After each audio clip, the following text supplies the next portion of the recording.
The cartels are running Mexico. She's not running Mexico. The cartels are running Mexico.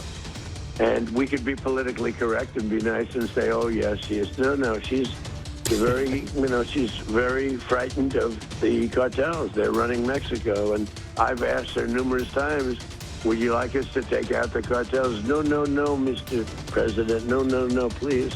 So we have to do something.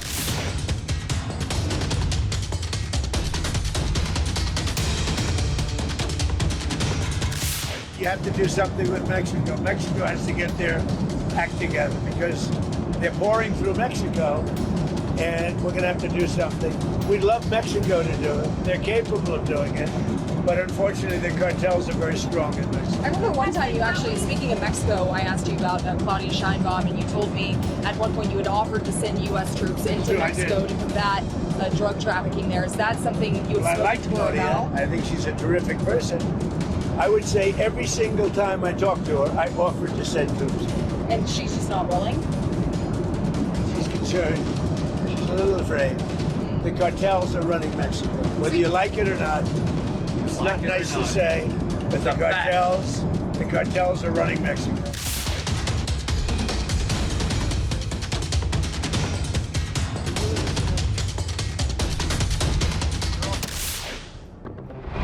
Desde el año pasado, el presidente Donald Trump y el secretario Marco Rubio han dicho que están dispuestos a ayudar a México.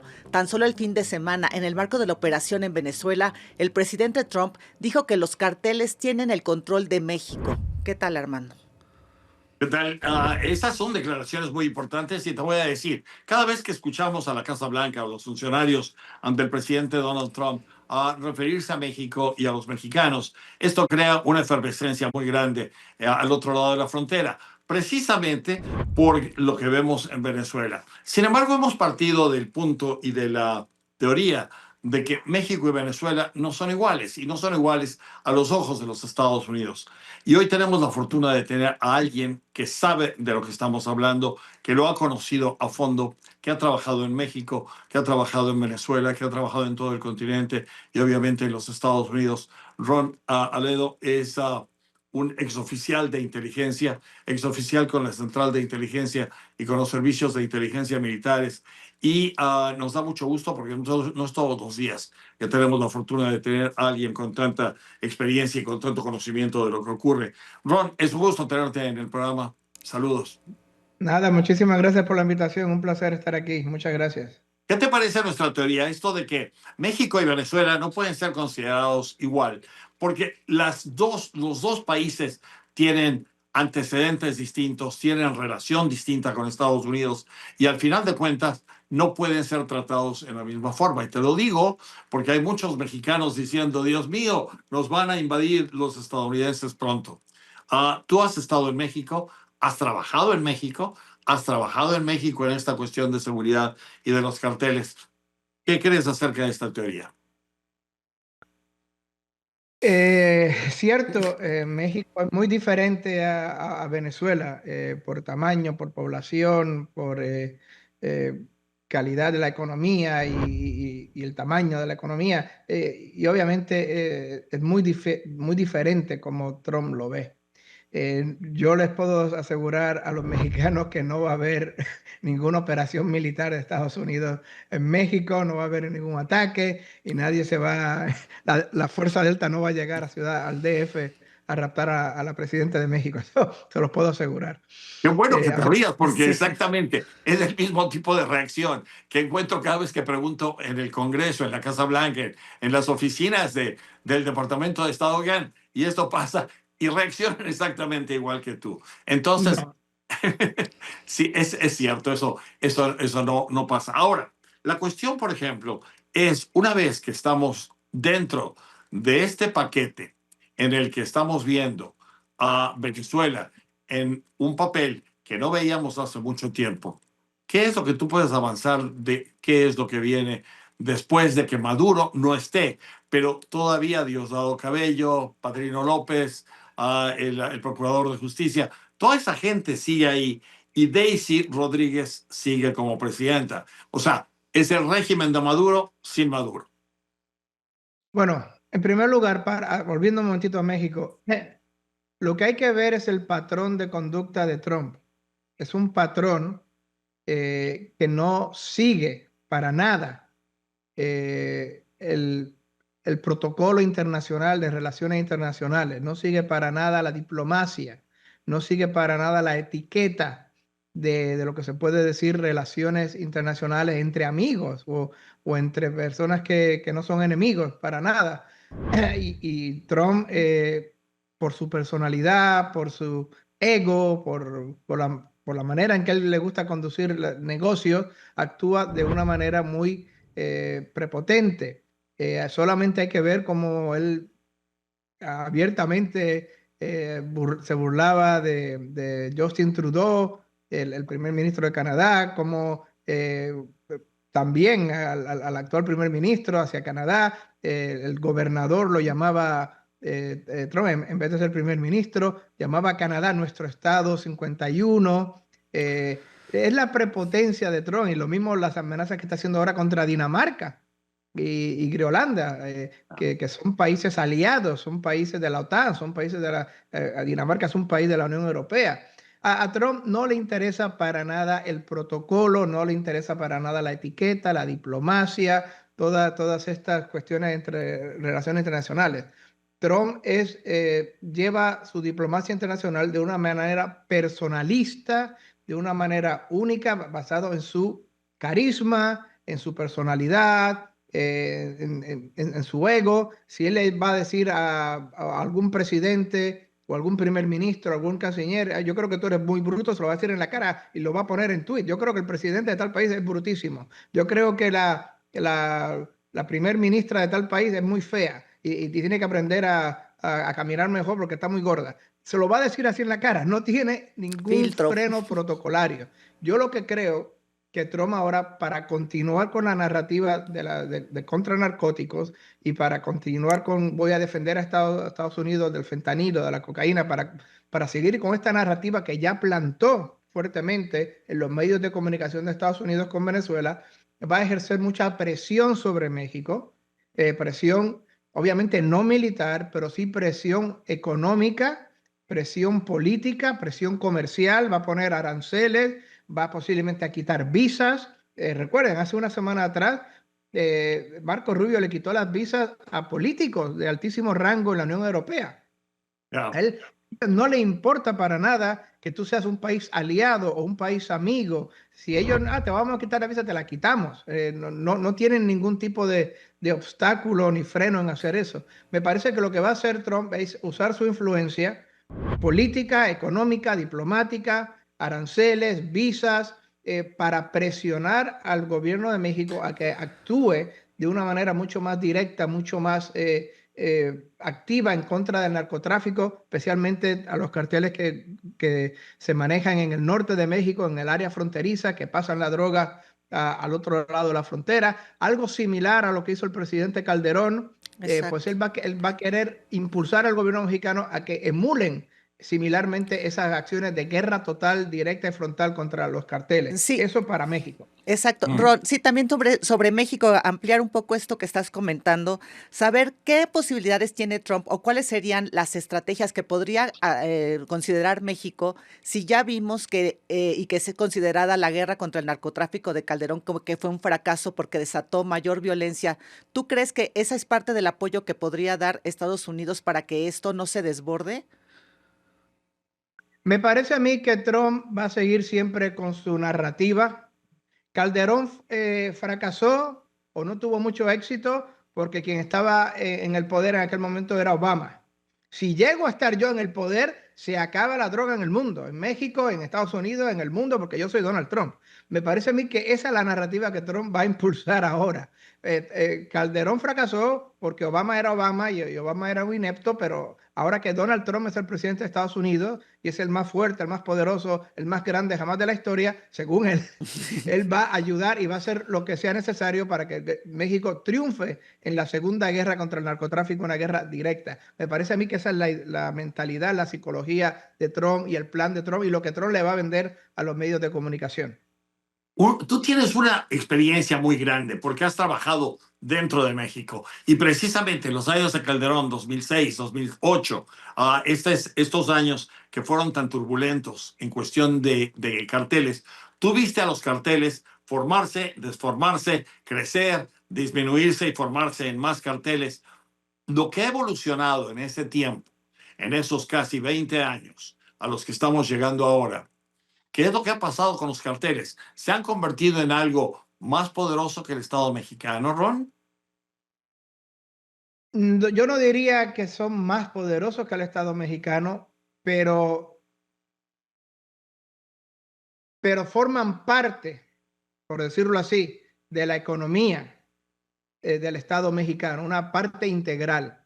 Y no me refiero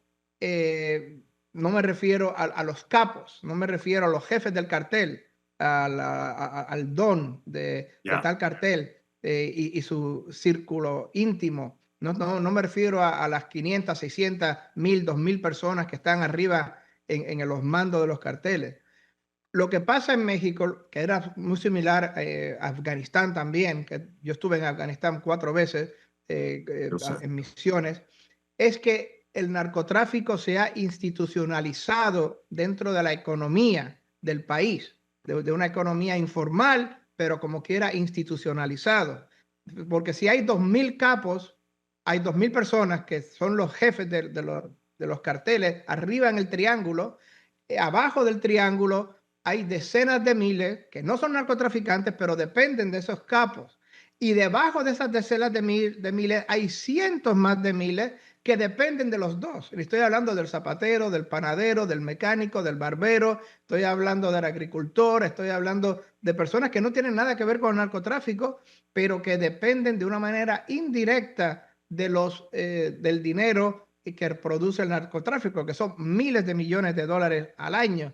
Y sin ese dinero, sin esos ingresos, yo creo que mucha gente en el gobierno de México lo entiende así, podría haber una situación catastrófica en la economía nacional de un país.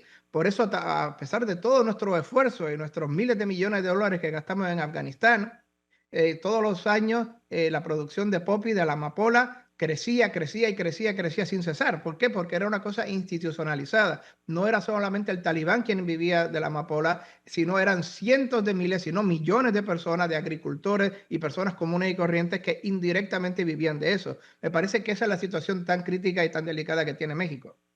Amada. Sí, no, yo te quería regresar al tema de Venezuela porque es un poco también el que nos ocupa y hay mucha relación que ya nos explicarás más adelante, pero creo que ¿cuál sería, quién está gobernando Venezuela? El presidente Trump dice que es Estados Unidos el que gobierna Venezuela y será a través de Delcy Rodríguez.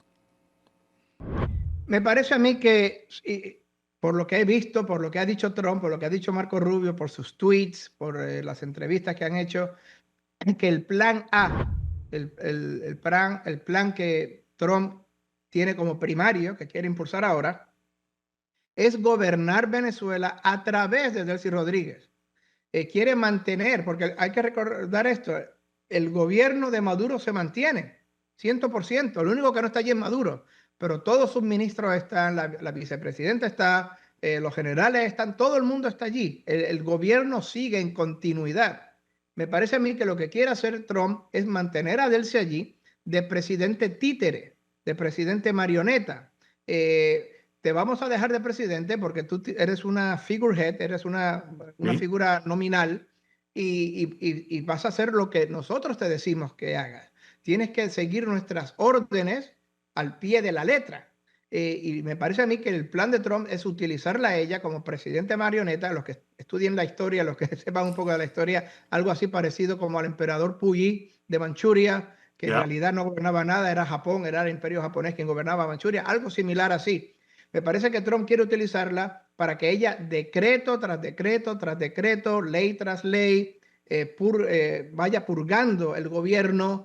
Mira, a fulanito de tal, sácalo o arréstalo o dárnoslo. Al otro ministro, sácalo o que se vaya o exílialo.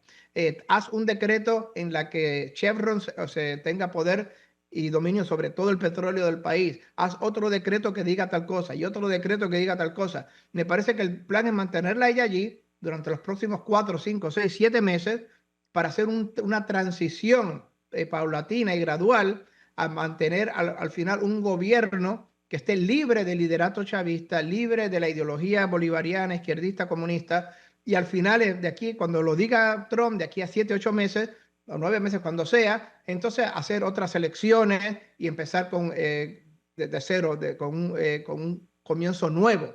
Pero me parece que es el plan A de Trump, mantener a Delcy allí de presidente marioneta, de presidente títere marioneta. Efectivamente, y hay un reporte, está saliendo supuestamente de la Central de Inteligencia, y cada vez que veo reportes de la Central de Inteligencia digo, bueno, la CIA no pone reportes, pero aparentemente hay algo que dice que precisamente tenían la intención de mantener a Delcy porque podría tener mucho más ascendencia con los militares venezolanos y con la gente que sigue a Maduro que poner a alguien como a Corina Machado, María Corina Machado, que tendría que llegar de nuevo y que crearía una serie de conflictos con quien todavía está en el poder. La cuestión es, si ese es el caso, ¿cómo se va a asegurar Estados Unidos que va a ir purgando de toda esta gente de Maduro y de toda esta gente que sigue a la izquierda bolivariana? ¿Cómo la va a purgar en este tiempo? Bueno, hay que entender que el control de Estados Unidos, de lo que nosotros decimos de picture, lo que nosotros decimos la imagen total, es extraordinaria.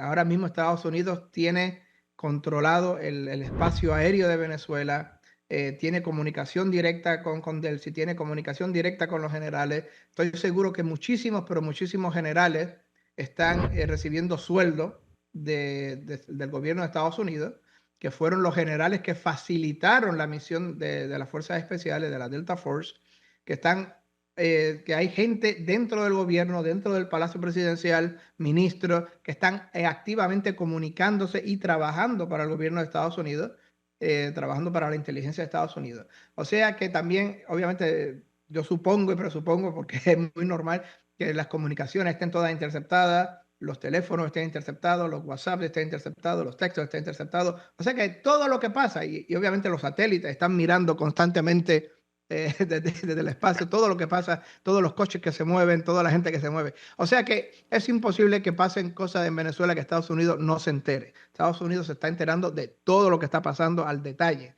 en tiempo real en Venezuela. Y me parece que lo que ha hecho Trump es simplemente decirle a Delcy, sigue nuestras órdenes, te vamos a dar un montón de órdenes durante los próximos 3, 4 meses, tienes que seguirlas al pie de la letra, tienes que hacer lo que nosotros te digamos que hagas. Y si no lo hace, entonces tenemos un plan B preparado. Y el plan B me parece a mí que es un golpe de Estado, utilizar a esos generales que ya están trabajando para Estados Unidos, para que tomen ellos el poder militarmente y obviamente con todo el apoyo militar de Estados Unidos, con los misiles, con los drones, con la inteligencia en tiempo real, con el SIGINT, con el HUMINT, para que no haya ninguna duda que van a triunfar. Y ese me parece que es la amenaza, además de la amenaza personal a Delcy y a los ministros, al ministro del Interior, al ministro de Defensa, tienen que hacer lo que nosotros digamos, porque si no, en cualquier momento, mientras estás durmiendo, te cae un misil en la cabeza, mientras estás durmiendo en tu casa o en el coche, mientras estás viajando, te va a caer un dron encima. Y ellos están posiblemente nerviosos mirando arriba en cada momento si viene un dron o no. Es una situación emocional y una situación de intimidación total. Porque recuerden, si fueron capaces de llevarse al presidente, a mi presidente, que estaba en una fortaleza militar, en el fuerte Tiuna, pues imagínense lo que harán conmigo. Me imagino que esa es la mentalidad de lo que están pensando ahora los generales, los ministros, la misma Delcy. O sea que está entre la espada y la pared. O haces lo que nosotros te decimos que haga, o posiblemente te va a caer un misil esta noche en la cabeza mientras duermes y vamos a hacerte un golpe de Estado y te vamos a quitar violentamente del poder. Así. Amada, y luego yo regreso con la última pregunta. Muy bien, Ron, ¿cuál Es muy sería? difícil Sí. soltarte a Ron porque hablas de tantas cosas importantes. Por eso pero ya nos vamos a quitar tanto tiempo. Amada. No, yo estoy interesada en saber en más implicaciones hacia México. ¿Qué va a pasar, por ejemplo, si con este bloqueo que tienen al petróleo de Venezuela, México se va a volver quizás, o ya lo es, un principal proveedor de petróleo a Cuba? ¿Habrá alguna implicación ante esta acción de México hacia Cuba? No creo que Trump lo permita por mucho tiempo. Desgraciadamente, lo siento para a mis amigos mexicanos, pero me parece que eso va en contra del plan de Trump y va en contra del plan de Rubio. Hay que recordar que quien está detrás de todo esto en realidad es Rubio. Marco Rubio es la fuerza, es el motor que está impulsando a Trump, convenciendo a Trump, hablándole al oído todos los días a Trump para que haga esto, para que impulse este plan en contra de Venezuela y ahora en contra de Cuba. Recuerden, Marco Rubio es cubano. Marco Rubio fue senador de la Florida por muchos años y lo que siempre hacía todos los años era prometer decenas de veces que iba a terminar con el gobierno comunista de Cuba, que iba a terminar con el gobierno de Venezuela. Lleva más de 10, 11, 12 años prometiéndolo, jurándolo. Y ahora que él es el secretario de Estado y ahora que es el consejero de Seguridad Nacional también, tiene dos sombreros, Marco Rubio, ahora está empujando a Trump a que haga esto. Me parece a mí que el plan es aislar económica, bloquear completa y totalmente económicamente a Cuba, que sin el petróleo venezolano, sin el dinero venezolano, la situación económica de Cuba sea tan catastrófica, tan universal, el colapso sea tan brutal y total, que no le quede más remedio a Díaz-Canel que de aquí a 7, 8, 10 meses, un año, más que negociar una salida. Me parece a mí que ese es el plan de ahora mismo de Rubio y de Trump. Ya quitamos a Venezuela, no queremos que le llegue más petróleo a Cuba, no queremos que le llegue más dinero venezolano a Cuba y vamos a hacer un bloqueo total para promover un colapso total de la economía cubana y hacer una transición, obligar a Díaz-Canel a negociar su transición, a que se vaya, su exilio, el fin del Partido Comunista, lo que sea. Pero me parece a mí que ese es el plan. Y Marco Rubio está haciendo esto por muchas razones. Una, porque lo prometió, y número dos, porque él quiere que esta sea su carta triunfal de presentación que lo va a impulsar a vicepresidente en el 2028. Vicepresidente por lo menos. Él quiere ser vicepresidente en el 2028. Pero posiblemente, estoy seguro que habrá gente que también que está tratando de impulsarlo a que sea presidente, a reemplazar a J.D. Vance, para que J.D. Vance se retire y poner a Marco Rubio de candidato presidencial en el 28. O sea que por lo menos él quiere ser vicepresidente en el 28 y cambiar el régimen en Venezuela y cambiar el régimen en Cuba va a ser su carta triunfal de presentación. Y una pregunta más, la última.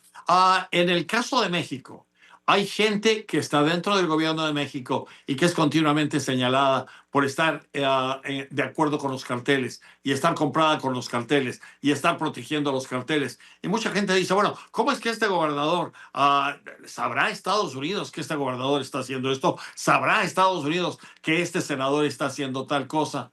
¿Lo saben, Ron?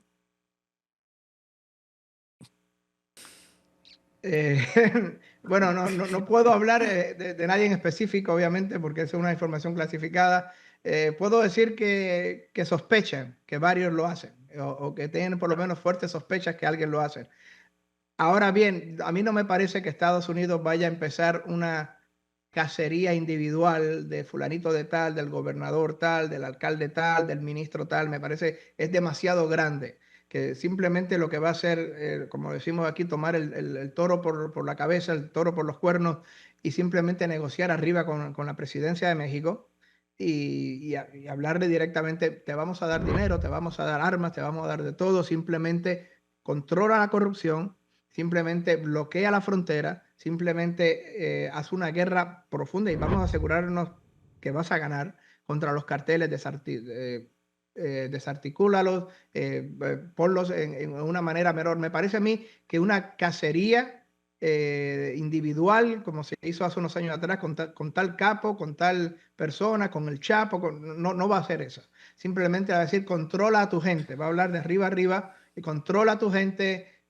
Búscale algo más que hacer a tu gente, que dejen de hacer eso, te vamos a dar dinero, inteligencia, armas, lo que sea, para que derrotes a los carteles, pero tú tienes que ocuparte de tu propia gente. Ahora bien, si la presidencia mexicana quiere ella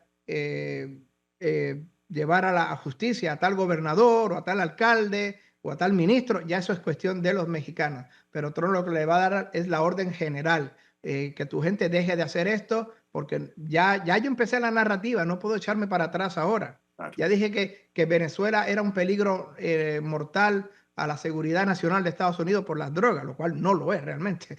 Pero la gente le va a decir, oye, pero llega 5, 6, 7, 8, 10 veces más cantidad de droga de México, tienes que hacer algo. Entonces él va a tener que seguir su propia corriente, la misma narrativa que él ya puso, que es propaganda, pero ya la puso en los medios de comunicación, tiene que seguirla, no puede contradecirse ahora. Y me parece que él lo que va a poner es mucha presión económica y comercial, visas, aranceles sobre México para que México haga al final y al cabo lo que él está pidiendo que haga. Ron Aledo, ex oficial, oficial de la Central de Inteligencia de la CIA, ex oficial de los Servicios Armados de Inteligencia.